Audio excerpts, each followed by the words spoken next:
Okay, again, the question that we asked was what's the connection between intellect and tshuva?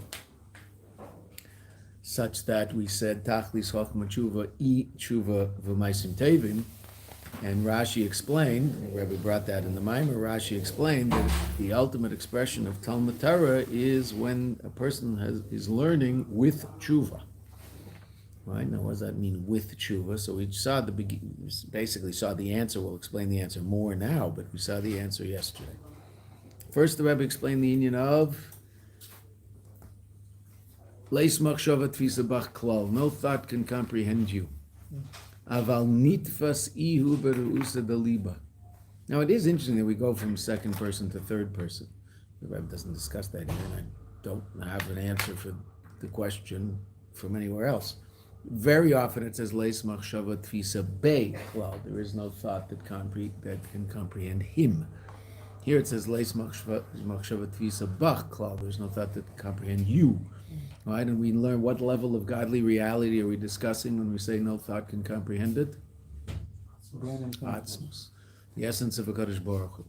Beyond that aspect of God that's responsible for the creation of this world and other worlds, right? Metaphysical worlds, beyond, and that's called our Mamale, beyond the level of godliness that is completely transcendent of these worlds, called our Soivev, the light that surrounds, the right light that encompasses, which is infinite light. Beyond those two states of reality, finite and infinite, is the Eibishter himself, Atzmus. And that is the level of godliness that we can't have any understanding of whatsoever. It's completely beyond anything intellect could imagine.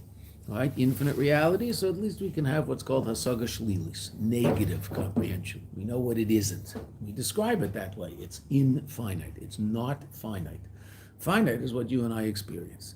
This isn't. Okay, we can talk about that too. Atzmus.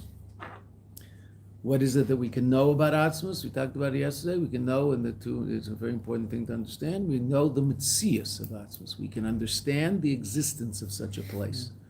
Right? We know there is such a place. We're talking about it now. Right? What can't we understand? The mahus of Atzmus, what it is, the quality of it, what it is. Impossible to understand. Okay. Aval nitfas iu berus the liba, but he is grasped, connected to, through love of the heart. Love of the heart. So we learned yesterday there are two different levels of love. Love that comes as a result of his beinunus, of meditation and contemplation, right? Think about something and you'll develop a positive connection to it, and perhaps a desire to connect even more powerfully. Okay, true, right? And there's that, and that's ultimately the mitzvah of Avos Yisrael. Is how do we perform the mitzvah of Avos Yisrael? Can the Eibishter command an emotion? So what does the Eibishter command? That you and I do everything possible to come to a point where, does everybody have a copy? Yeah. To come to a point where we love the Eibishter, meaning learn those things, contemplate those things that might bring you to such a state of love. That's discussed in Shayichud B'Amuna, in the second part of Tanya, specifically the introduction of the second part of Tanya. Okay, so that's the mitzvah of Avos Yisrael, to do that contemplation necessary. But there's another level of love, the Rebbe says. What's that? Re'usa Deliba. And what was the mashal for Re'usa Deliba? What was the parable? Father and son. Father and son. The love of a son for a father. That love is not based on intellectual understanding. The son doesn't come to love his father because he's come to the intellectual conclusion that his father is worthy of his love. He loves his father because there's an essential connection. Right? Okay.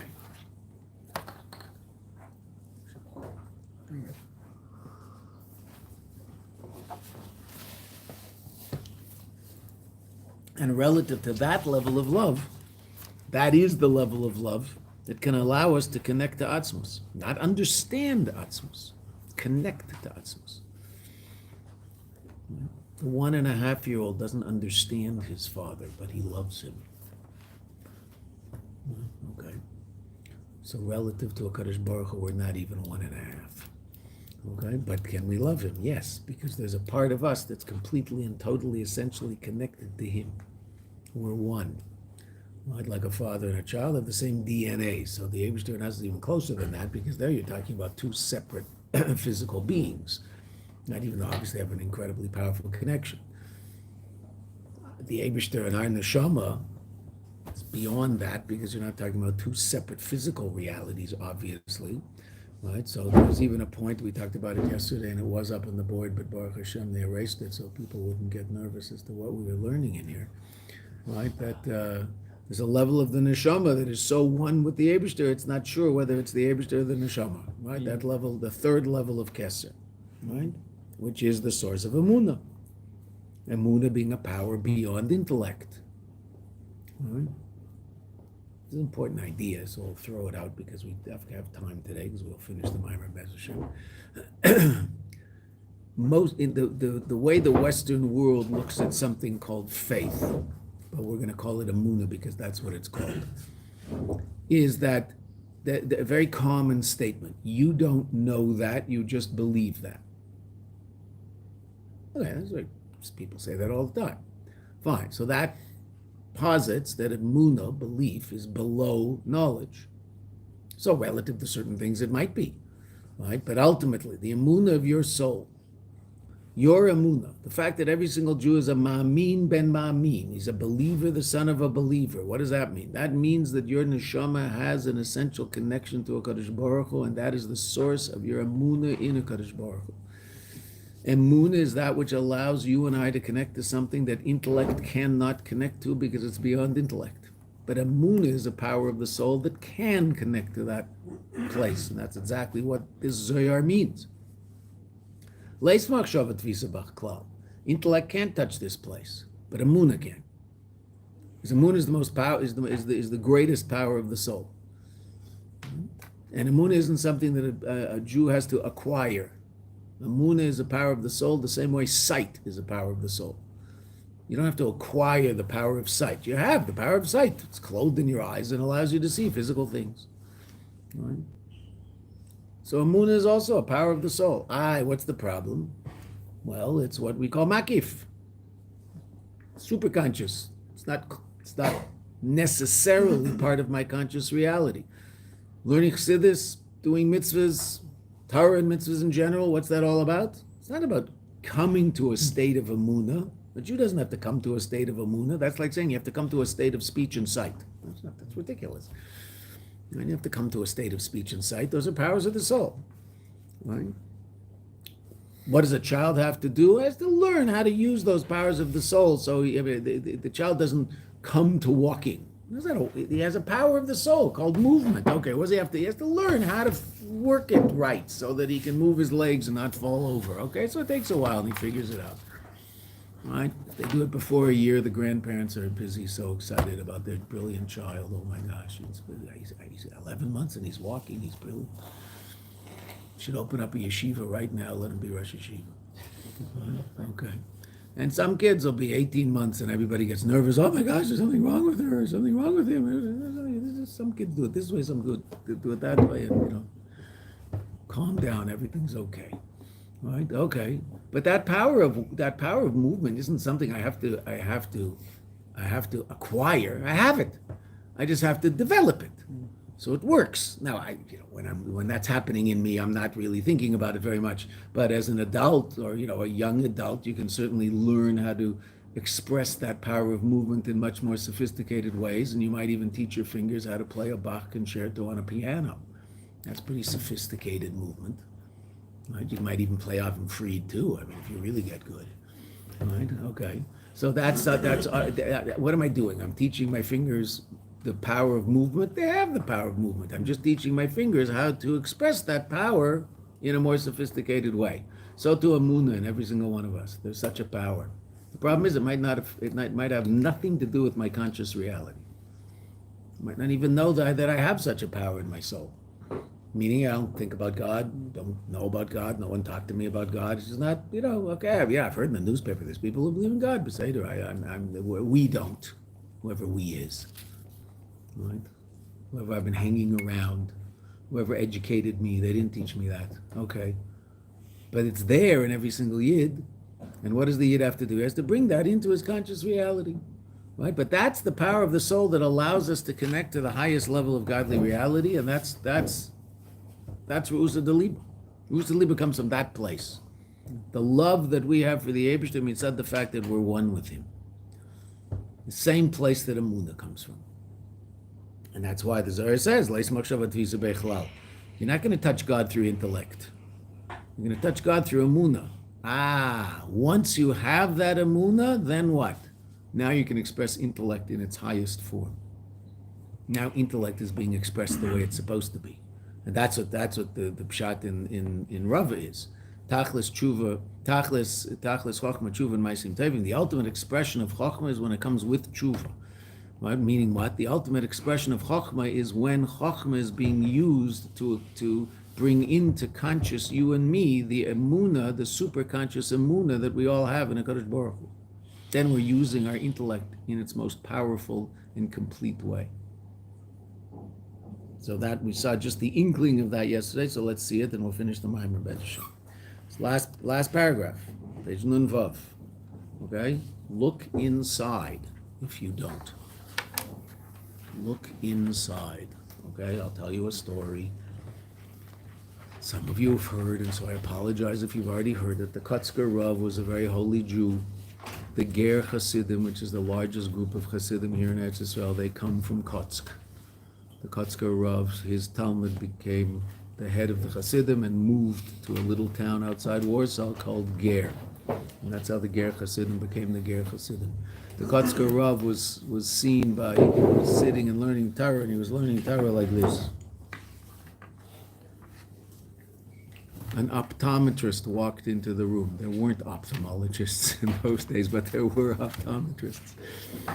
An optometrist walked into the room and saw him. He was a chassid. He happened to, help people with glasses. That's what he did for a living. He saw the Rebbe learning that way, so he asked the Rebbe if he has problems seeing. He said, "Yeah, I can't see the words so clearly. Could we fit the Rebbe with a pair of glasses?" I was, "Sure." So they got the Kotzker Rebbe a pair of glasses. The next time the optometrist walked in the room, he saw the Rebbe sitting and learning. The glasses were on the table, and he was learning like this. So he asked the Rebbe if the glasses are no good. He said, "No, they're amazing. I see very clearly." He said, "Well, why isn't the Rebbe using the glasses?" So he said an amazing thing. He said, "I couldn't stand having something separate my eyes from the holiness on the page." Where's the holiness? Not here. Here. Don't listen to me. Read the mimer. Follow along in the words of the mimer. That's where it's happening. I might be saying something of interest. Oshakeno shalom. If I am, please tell my wife. But what's happening is this mimer. You're learning the Rebbe. You're not learning what I have to say. You're learning what the Rebbe. And if I'm saying things that the Rebbe isn't saying, so I should be dropped from the window. And there's no bars there. Also, you could do. But I think there's a merpeset, so it wouldn't be much of a drop. Or that's.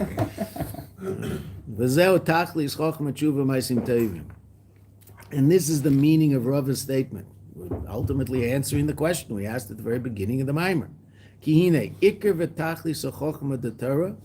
The ultimate purpose of the wisdom of Torah, of learning Torah, is not to learn a bunch of interesting information, even though obviously that's important. We have to learn the information. But when you're learning Torah, what are you doing? Is to grasp the essence of a Kadosh Baruch Hu. Who's that? Noisen Torah. The ultimate purpose of learning Torah is to connect to the one who gives the Torah. Yes, we within the context of our life down here in Olam Hazeh, we learn interesting information. There's no question about that, and that information is very, very useful, and we have to learn that information.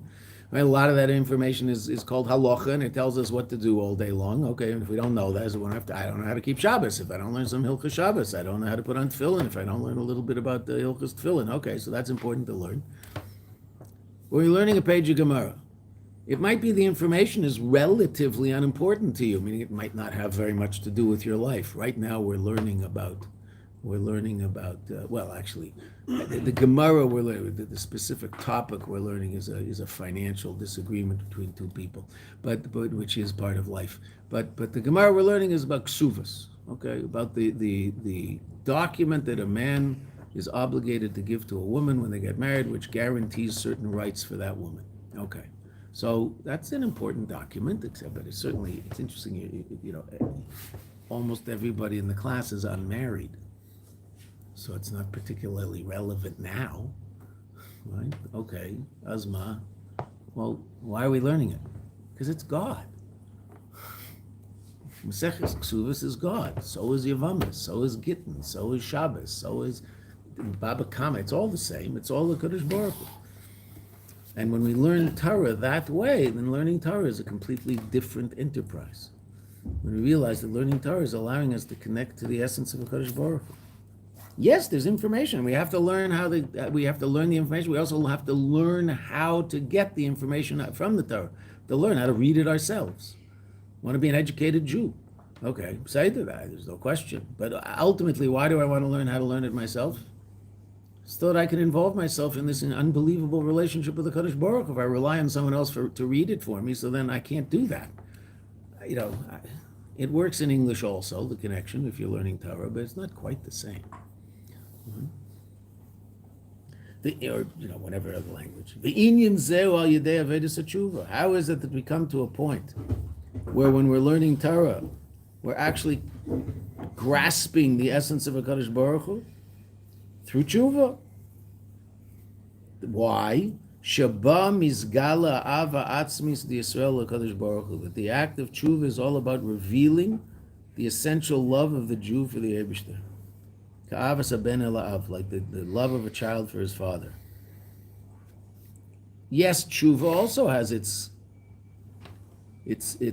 practical application. That tshuva is after I'm learning how to do certain things and how to act a certain way, which is healthier, just acting in a healthy way. So I care about my body's health. I also care about my soul's health, and I care about the world's health. So how can I be involved in making the world a healthier place and making my soul a healthier soul, so to speak, even though it's essentially healthy, by doing certain acts that if my body. So if my diet is French fries and Coca-Cola, so then I know that I'm not really doing very much good stuff for my body. It's not so good for me. It's not going to kill me if I eat a French fries and Coca-Cola once, but if that's all I ever eat, so that's not so useful. And I wash down the Coca-Cola with a cigarette. Not a great formula for making it to your grandchildren's weddings. Right? Maybe your children, but probably not your grandchildren. Not going to make it that far with that diet and that behavior pattern. Okay, and exercise gives me the woodgies or whatever. I don't exercise. Right? As Irma Bombeck, who was a commentator on American Society, was a very interesting woman. I assume she's no longer around because you don't hear about her. But she once said that she'll start jogging if she ever sees a jogger with a smile on their face. Joggers look like the most depressed, serious people. Just jog, have a good time. I don't know.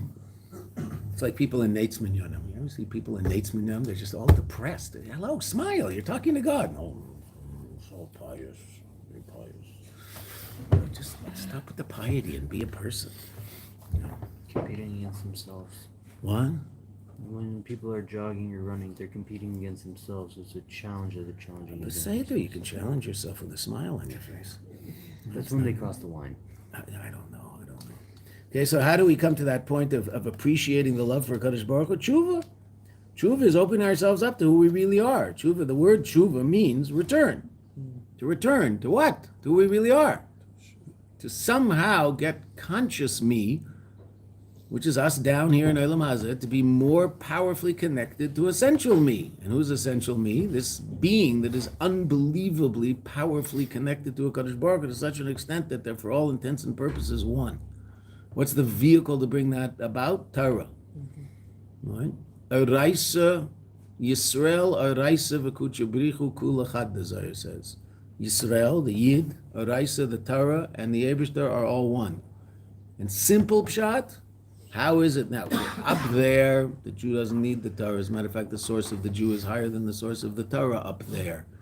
Okay, but down here, how do you and I connect to the Eibishter? Through Torah. Yisrael, through Torah, connects to the Eibishter. Yisrael v'Araisa v'kuchabrichu kulachad, we're one. And that's called tshuva. Opening ourselves up to who we really are.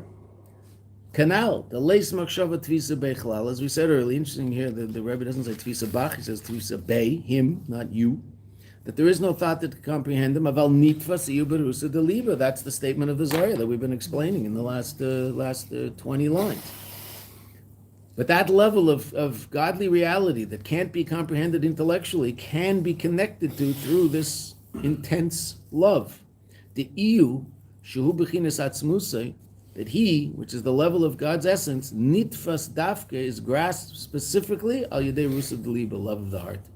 V'lochen, al yedei hagdamas atshuva, through the precedence of tshuva, meaning the preceding of tshuva. The tshuva comes first, before we learn. I mean, of course, in most people's lives, and obviously the Rebbe knows this, in most people's lives, so first I'm going to sit and learn a little Torah, and then I might decide, oh, okay, I wouldn't mind having a relationship with the Kodesh Baruch Hu, right? That would be a nice thing. Okay. But what the Rebbe is talking about, the ultimate expression of Chachma. Once I'm in there, okay, I'm in the game, and now I'm trying to play the game, right? It's not a game. No, it's definitely not a game, but I'm using that mashal.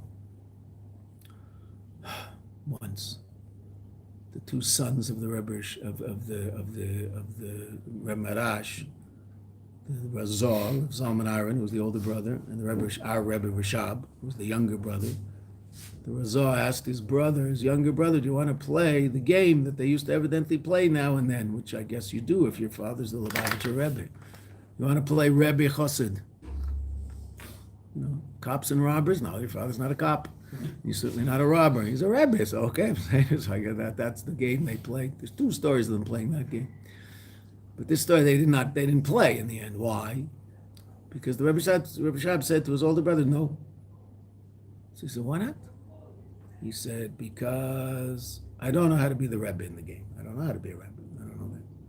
And then he said a very important line. And zu sein a Chassid is nicht kein Spiel. And to be a Chassid isn't a game. It's hard work. So I'm not going to play a game where I'm a Chassid. Zu sein a Chassid, to be a Chassid, is nicht kein Spiel. It's not a game. Spiel is like a game, like a Purim spiel, right? Something that's not real. Right? Did you want to ask a question, Margela? Oh yeah, I was just going to ask, Rusa de Lave, what does that mean? Love of the heart. That's what we learned yesterday. Rusa. The essential love that a neshama has for Kadosh Baruch Hu. Right? Rusa means Love. Oh, love. Okay. Yep. The liba, love of the heart. Okay. So how do we come to that? Tshuva. Open ourselves up to who we really are. Right? Now the Rebbe is going to quote the Maimer Zayah that we just mentioned. Right? Dal Yedei Hakdamas Tshuva, but through first doing tshuva. And again, what does tshuva mean? Connecting to who we really are. Ba Gama Tachlis de Chochma. Then we can fully express our intellect through learning Torah. Shegam al Yedei Teivsim Batzmusay. That even through intellect, will connect to Atzmus. But only if that's preceded by an appreciation of that's who we really are, and a certain movement towards bringing that into my conscious reality. Tshuva. Then learning Torah becomes a whole different thing. Completely different. I'm sorry for all the stories today, but the stories are part of the Maimer. Rav Zusha Vanapoli, one of the Talmidim of the Maggid, one of the old stars who were Talmidim of the Maggid, who ended up spreading Chassidus through all of Eastern Europe after the passing of the Maggid. Rav Zusha, his brother Rav Melech, the Alter Rebbe, Rav Levi Yitzchak Berditchev. It's just absolutely astounding, the people who were there with the Maggid. So Rav Zusha was once sitting with his students, and they were learning Gemara, and they opened up the Gemara on Beis Amud Aleph, right? And they were learning Beis Amud Aleph, and the students turned the page to Beis Amud Beis. The students moved to Gimel and to Dalet and to Hay, and they were learning Gemara, Rashi, Tosfos. They were learning Gemara in depth. It took them quite a while to do this, but they noticed that the Rebbe was still on Beis Amud Aleph. So they thought there must be a problem there. So they went back to Beis Amud Aleph, and they learned it all again with Rashi and Tosfos, and tried to find if there was some particular issue that they didn't understand. But there are obviously always issues we don't understand. Because to truly understand what Rava says, well, my intellect can't figure that out either. But okay, I can get a working understanding of what Rava means. Okay, so they went and they continued learning. And after a while, they realized the Rebbe still hadn't moved. So finally, someone got up the chutzpah de kedusha to go over to Rav Zusha and ask him, Rebbe, we're on Ches Amud Beis. Why is the Rebbe still on Beis Amud Aleph? Is there a problem in Beis Amud Aleph that we missed? Because we went back to look at it, and we think we understand Pshat and the Gemara and Rashi and Tosfos. So he said, no, it's relatively straightforward. He says, well, why is the Rebbe still here? And he looked at his student and he said, it's beautiful, so beautiful here. Why should I go anywhere else? What, there's more God on the next page? I have to get to the next page. Go on, quick, finish this page. I got to get to the next one. Because God's on the next one. He's not on this one. He's on this one. He's going to be on the next one also, but if he's on this one, so he's on this one. Okay. That was what's so in Torah. Wow. So beautiful here, why should I go anywhere else? Now, we want to go somewhere else because there's so much we don't know. But we have to make sure that when we go somewhere else, it's not because I'm in a rush to get there because I don't know anything, because then I didn't learn the first page either, so I still don't know anything. To learn the first page very, very, very, very well and make sure I know it. And then go to the second page, beside it, right? And if I do that the right way, so after 30 years, I'll taka know something. Right? If I do it the wrong way, after 30 years, I realize I did it the wrong way. Because I never really understood anything I said because I was so busy to get to the next page. Because I have to cover ground. I'm about Tshuva and I missed out on so much. Those beautiful guys who come here and then we call them shluchim, right? How many years have they been learning Torah seriously as someone who actually understands in a sophisticated way what they're learning? 2, 3, 4, maybe 5. Okay. So how many years are you behind?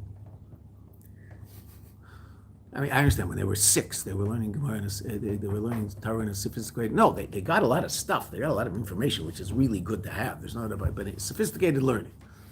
But you guys, if you stick your head to it and learn Gemara right and figure out how to read the page yourself, you'll be able to do that within a year. Sophisticated learning of Torah. Zach and Gavriel were in my Gemara shir a year ago. They're sitting in with Rabbi Kleinman now, learning Gemara like a Jew. I'm just learning it. Gemara, Rashi, Tosfos. Why? Because they stuck their head in the book and they did the hard work and they figured out how to do it. Okay. So how far behind anybody are they? Not behind anybody. Might there be less, basic knowledge behind them? Yeah, but you know what? Since they're doing it right, they'll pick that up. It comes. Right? It's no hurry to get anywhere. If you do it right, it works. If you do it wrong, you just know that you did it wrong. So with first tshuva, and then we can chap the Eibishter when we learn Torah. We say to Mizu, the Rebbe says, even more. Not only shall Yedei yesh tfisa batzmus yizbarach, not only through this is there a connection to the essence of God, elishanase chad mamish imatzmus yizbarach. We become one with Him, mamish. Yisrael oiraisa v'kuchabrichu kulachad mamish. Right, that zayah that we just mentioned. Yisrael, you, oiraisa, which is Torah in Aramaic, v'kuchabrichu, which is Kadosh Baruch Hu in Aramaic. The Holy One, blessed be He. Sounds better as Kadosh Baruch Hu. Kulachad are all one, mamish. It's not like a nice idea. No, mamish, they're one. As the Alter Rebbe explains in the 5th parak of Tanya. When you learn an idea in God's Torah, so that idea, where does your intellect end and the idea start? They're one. Your intellect is the idea. Your thought is that idea. If you're thinking about a thought that's in a Gemara, that's in a Chumash, then what is your thought? Your thought is God's thought. It's one and the same. You're completely and totally united with Him. You're one with Him. Because where, so to speak, do you end and the thought begins? No, they're one. That's what you're thinking. That's you. It's your thought. And what is this thought that you're thinking? It's God's thought. Because God said that in such and such a case, the halacha is like this. So if you're thinking about that Mishnah, that in such and such a case, the halacha is like this, so you're thinking God's thoughts. So now you like Him. You're one with Him. Much more even than doing a mitzvah. Yeah? But if a person's thoughts, if that's them, then if a person who's thinking not such good thoughts at one moment, or he's not thinking thoughts of Torah, Then he's not in a good place at that moment. That doesn't mean there isn't a level of him that's beyond that place that he's thinking about, but that his conscious reality is in a place that's not so good. So he wants to get out of that place, and it affects us, and we have to undo its effect. It's called tshuva. It's all, it's all real. We don't do Torah because it's a nice thing to do to give a certain, toward a meaningful life. That doesn't mean that it doesn't give us a meaningful life, but hopefully we're not doing Torah because we want a meaningful life. Hopefully we're doing Torah because it's true. So the same way, drinking that bottle of Coca-Cola will have some effect on my body that probably isn't. I'm not anti-Coca-Cola, right? I'm just saying, but Coca-Cola it's not good for us, right? Okay.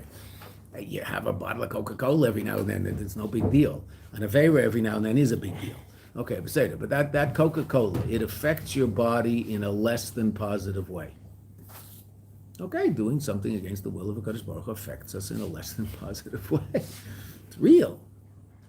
Right? Just like physical reality is real and what we do in physicality will affect us, so too, metaphysical reality is real, and so it'll affect us in a positive or negative way.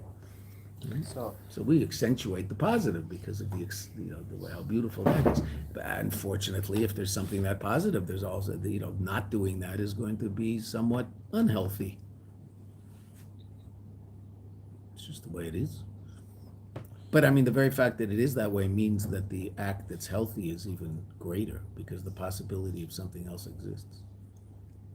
Right? If the Abishah only made, if in the world there was only healthy food, okay, so we'd all eat healthy food. Great, that'd be amazing. But then eating healthy food wouldn't be in any way, shape, an Aveda that a person should, think about. Why? Well, there wasn't an option, so what's the big deal? Maybe that would be nice, but because maybe that's the way it should be. Okay, fine. If Bobby Kennedy has its way, that'll be the way it is, right? There'll only be healthy food on the shelves in the supermarkets in America. Yay! Okay, no more Fruit Loops. Right? I don't know what you're going to serve your grandkids when they come for Shabbos exactly. Throw some sugar in there when no one's looking. Throw some mango. Right. Canadian fruit. Canadian Yeah, fruit. it's only Right. 2 chemicals, Right. Only 2 chemicals, right? not 18. Arsenic and cyanide. There's only 2 chemicals. There's only 2 in there. It's no big deal. So is it like the negative thoughts come from the animal soul, and you're saying the thoughts that are one with God come from the godly soul? No, we're not saying that at all. Yes, the root of the desire to think that thought comes from the godly soul. But the animal soul is thinking that thought. That's the whole purpose of it all. Because conscious you is thinking that. My godly soul doesn't have to do anything. It's godly. Avodah, Torah and mitzvahs is all about the animal soul, getting the animal soul on board. Because the animal soul is conscious me.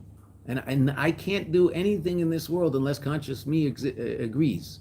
Except move my hand away from a flame, it's called a reflex.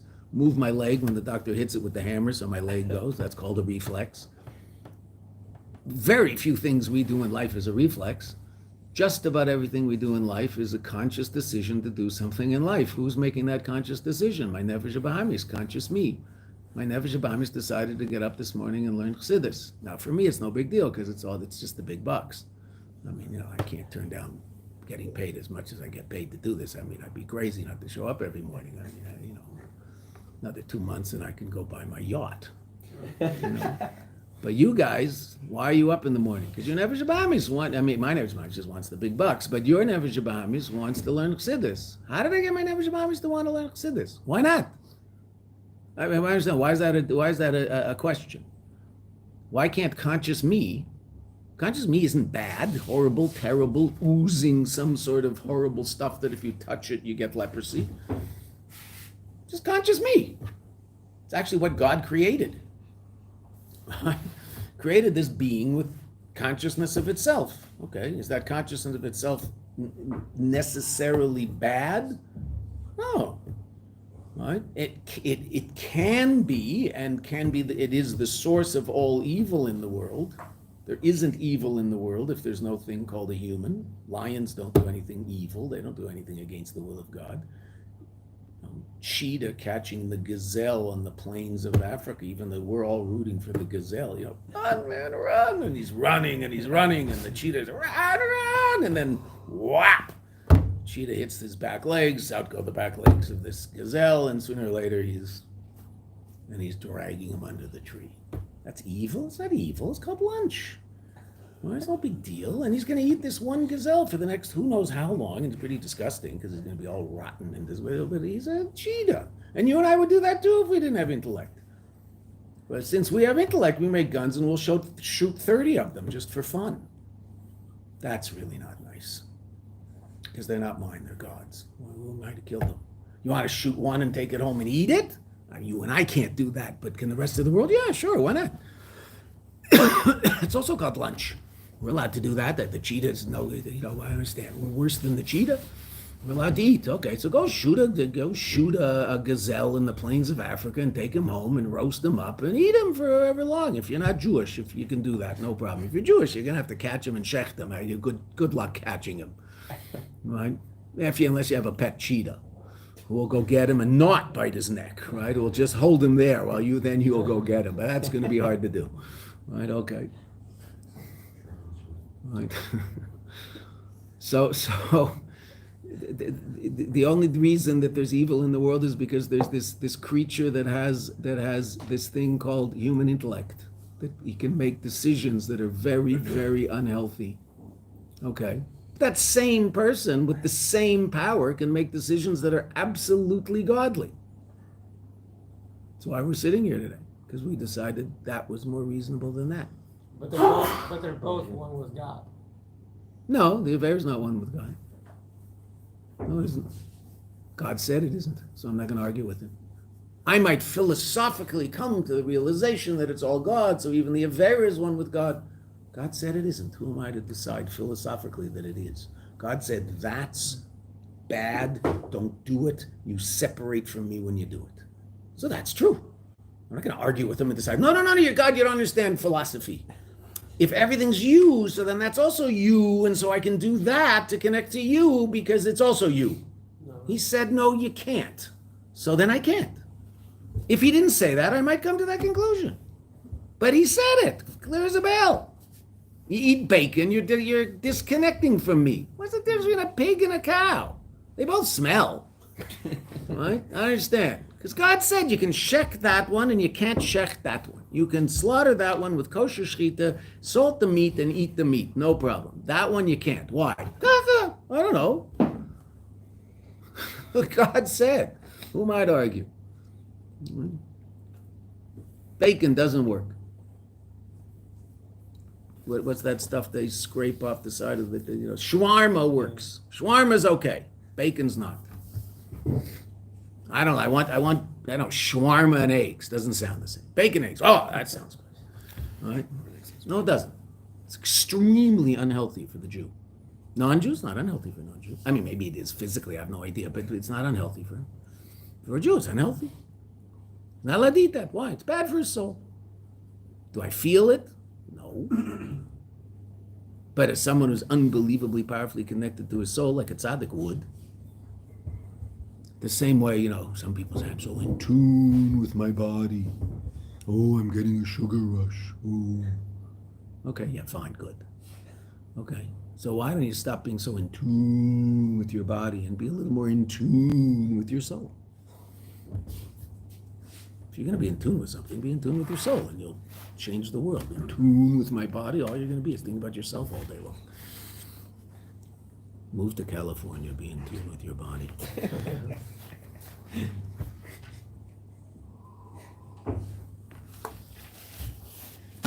Come, we have to finish a mimer. Right? So we become one with the Eibishter. The tshuva zu, this tshuva, pe'eles gamba maisim, it also affects our deeds. Tshuva maisim tevim, it said. K'mavur, become a mekamis, as is explained in a number of places. But Peter Shaloshin, in the explanation of the language, tshuva maisim tevim. It's very interesting. Those three words go together all the time, but always in that order. Tshuva and maisim tevim. Why not maisim tevim and tshuva? Never say that. We just never say that. It's always tshuva and maisim tevim. Why? The Rebbe is going to explain.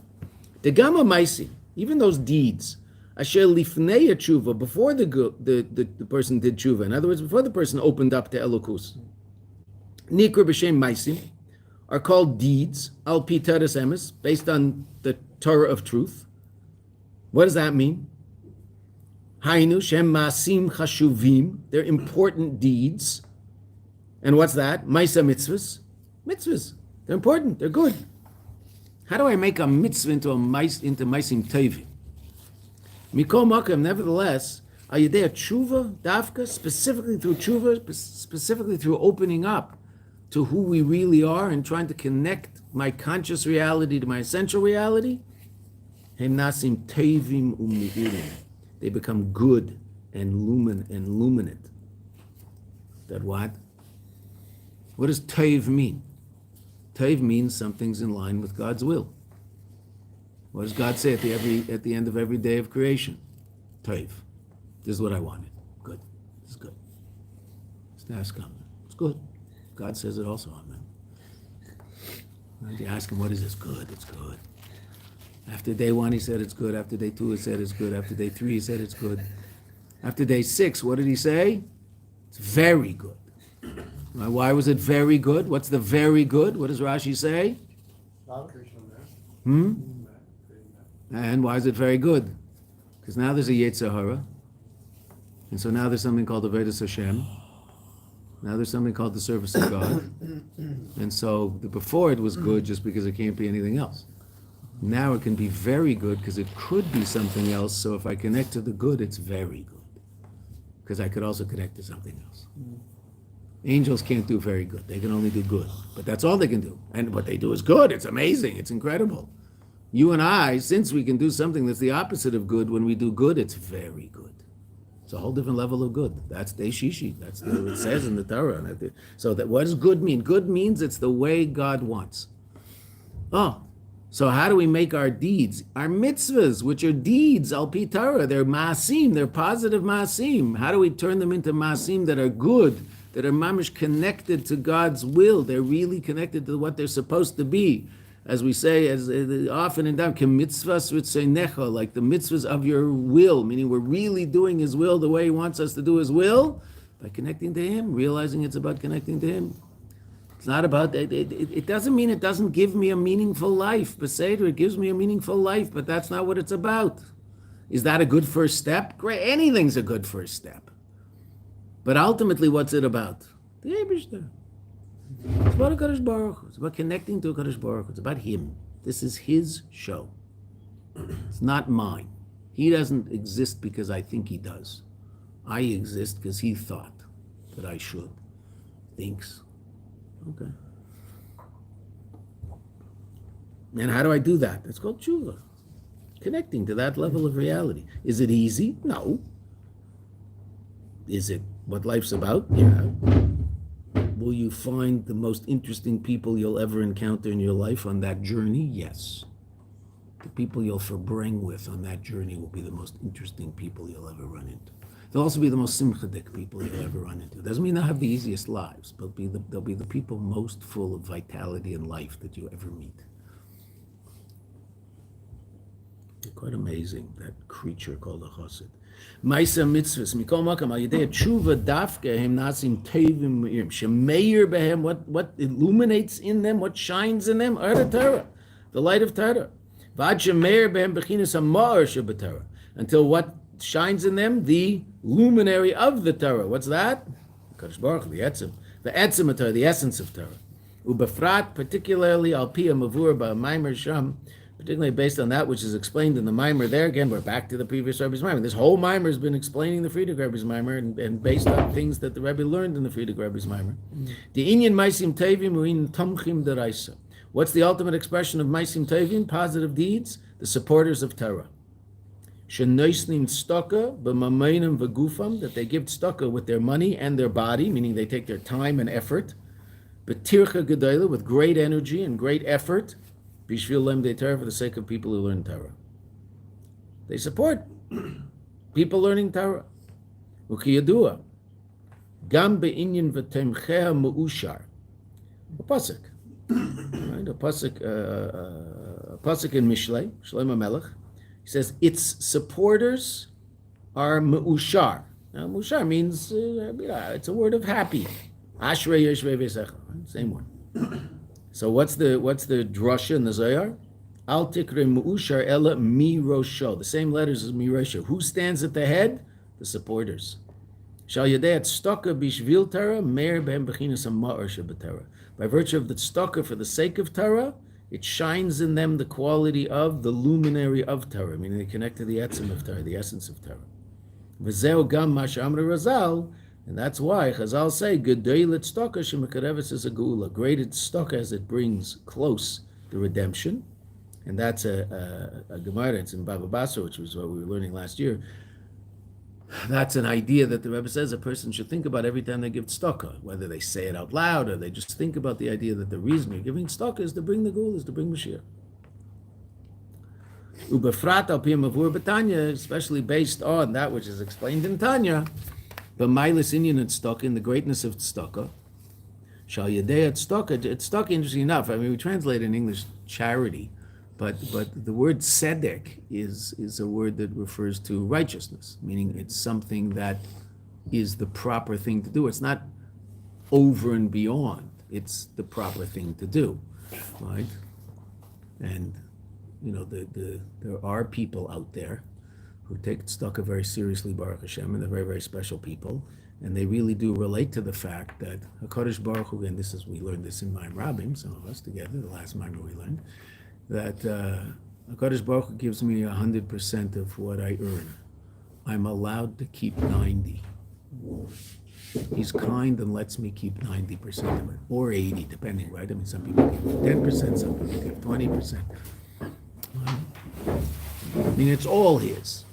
He just lets me keep some of it, which is very kind. As opposed to, it's all mine, and I'm such a big tzaddik that I'm giving some away. No. It's all his, and I get to keep some of it. Why? Well, I have to take care of myself. There's a guy in our neighborhood, simple American guy, grew up in Flatbush. I mean, a real character. He's a very, incredibly lively guy. It's unbelievable.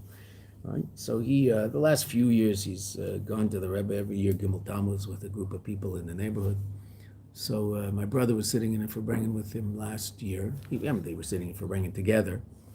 And someone mentioned that there's a person sitting at this table who 50% of everything he earns in his business goes into a tzedakah fund.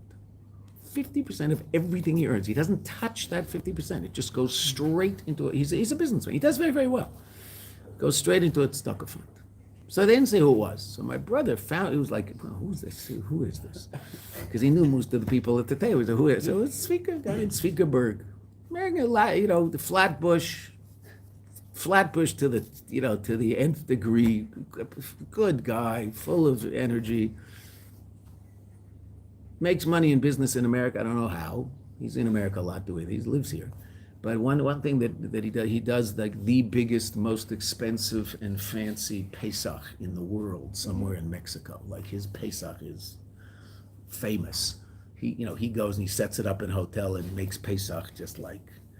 And the one thing he does, he told me this, he said, the one thing I make sure is that all these rich people who come to my Pesach and basically don't have a Pesach because it's so rich and that it's hardly even Pesach, on the last day, he brings the Lubavitch who has a Chabad house in that place in Mexico, and he makes a Sudas Mashiach that's like off the wall. He says the last thing they do is a Sudas Mashiach.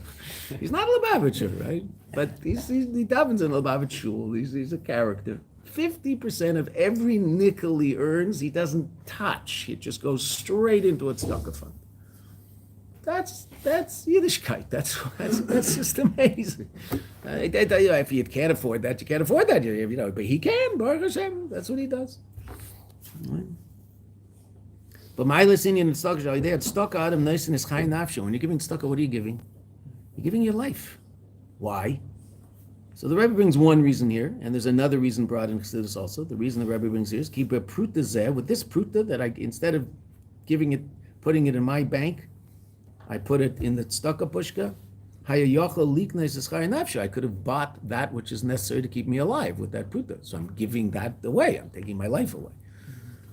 Another understanding of Chassidus is it took mamish some of the most some of tremendous energy from my life to make this pruta, right? So I'm all of that energy. What am I doing? Instead of reinvesting that energy in my own life, I'm giving that energy to someone else. I'm taking all of that life that I used to make it, and I'm giving it to someone else.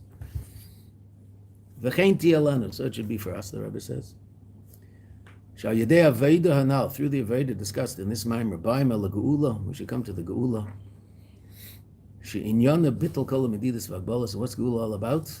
The nullification of all limitations. Kemavur B'Maimer Shel Achrei, as is explained in the Maimer after this, meaning in the Friedrich Rebbe's Maimer, in contrasting, right? Because the Rebbe is learning this Maimer from Friedrich Rebbe.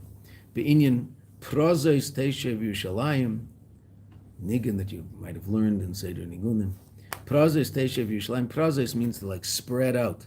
Spreading out, they will dwell in Yerushalayim. In other words, Yerushalayim will spread out. Be Mesa Mashiach, so Yerushalayim will spread to the whole world, to all of Eretz Yisrael, and Eretz Yisrael will spread to the whole world. Be Meir, be Mayanot, should have be speedily in our days, Mamish, Ba'gal done in our times. Okay. In our shir, when we go back to our cozy little room over there, so we're going to be learning a Pada B'Shalom Maimer starting tomorrow morning. Okay. Pada B'Shalom Nem Aleph, beautiful Maimer. And Rabbi Levinger will be back tomorrow. I think he's back, but he'll be back in class tomorrow. I assume that you'll probably be meeting inside because winter has started. It's supposed to rain, 3 days of rain, I think. And then they say the Shabbos is supposed to be, we're back to, warmish. So hopefully, yeah. I noticed that on the bottom of the non